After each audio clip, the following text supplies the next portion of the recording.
Bank's appearance in Parliament last week, EFF's Mbuyiseni and Ndlozi has questioned the Reserve Bank's decision to liquidate the bank. I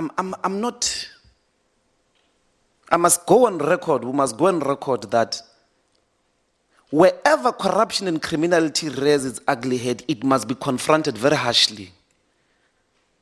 It must be properly punished. We agree 100%.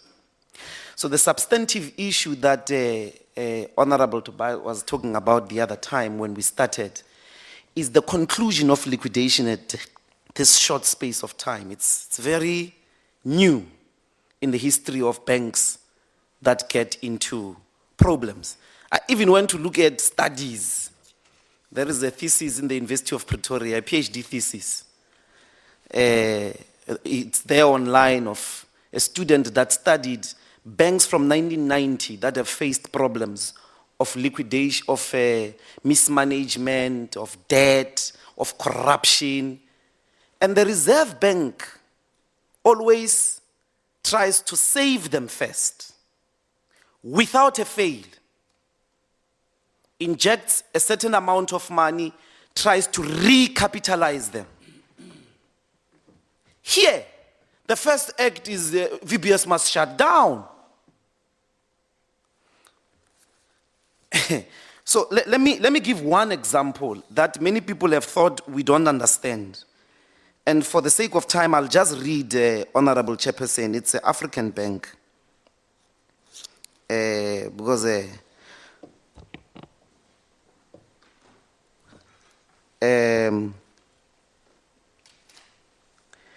African Bank Limited had liquidity problems in 1995. The curator found that the bank's collapse was due to poor management, lack of control, poor liquidity management, and extremely bad credit risk management, coupled with insider abuse and fraud. The government agreed to recapitalize the bank and guaranteed African Bank non-performing loans, and as a result, the bank was saved.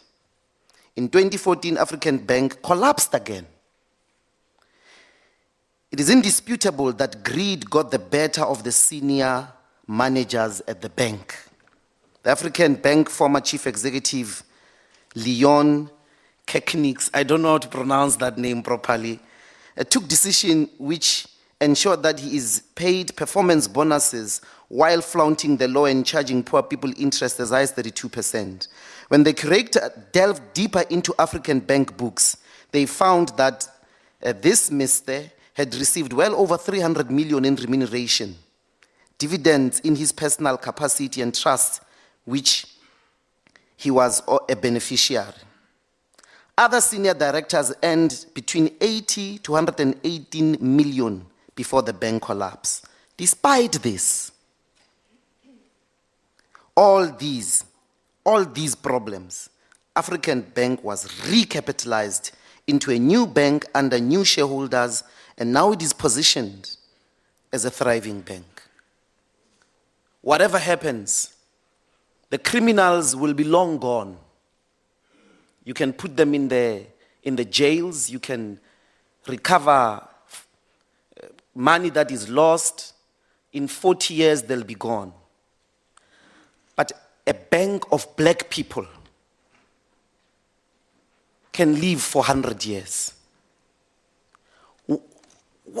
Why liquidate it? What is this move? It's unprecedented. I'm giving you the history of 1990, but mostly I'm trying to say under democracy. Why not save this bank? Well, that's the question we're asking you as well in terms of our poll. Do you think that VBS Mutual Bank should be saved or can be saved? You can vote on the agenda _SABC. Let's take a